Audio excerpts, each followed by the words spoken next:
തിരുനബി സല്ലല്ലാഹു അലൈഹി വസല്ലം തങ്ങൾ സമാധാനത്തിൻ്റെ ദൂതനാണ്. എല്ലാവർക്കും സമാധാനവും ശാന്തിയും ലഭിക്കണം. അവിടുന്ന് പ്രവർത്തിക്കുകയും പ്രാർത്ഥിക്കുകയും ചെയ്തത് അതിനു വേണ്ടിയിട്ടാണ്.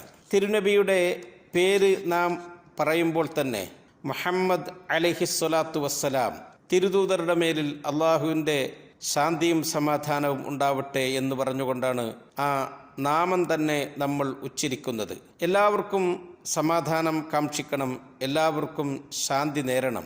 ഇസ്ലാമിൻ്റെ പ്രധാനപ്പെട്ട ഒരു കാര്യമായി അവിടെ നമുക്ക് പഠിപ്പിച്ചു തന്നത് അഫ്ഷുസ്സലാം, നിങ്ങൾക്കിടയിൽ നിങ്ങൾ സലാമിനെ വ്യാപിപ്പിക്കുക എന്ന് പറഞ്ഞുകൊണ്ടാണ്. UAE ഔഖാഫ് 27/9/2024 പ്രസിദ്ധീകരിച്ച ജുമാ ഖുത്ബ നബിയുന മുഹമ്മദ് സല്ലല്ലാഹു അലൈഹി വസല്ലം വസ്സലാം, തിരുനബിയും സമാധാനവും എന്ന ശീർഷകത്തിലാണ്. ഖുത്ബ പൂർണ്ണമായി കേൾക്കാനും മനസ്സിലാക്കാനും ചാനൽ സന്ദർശിക്കുക.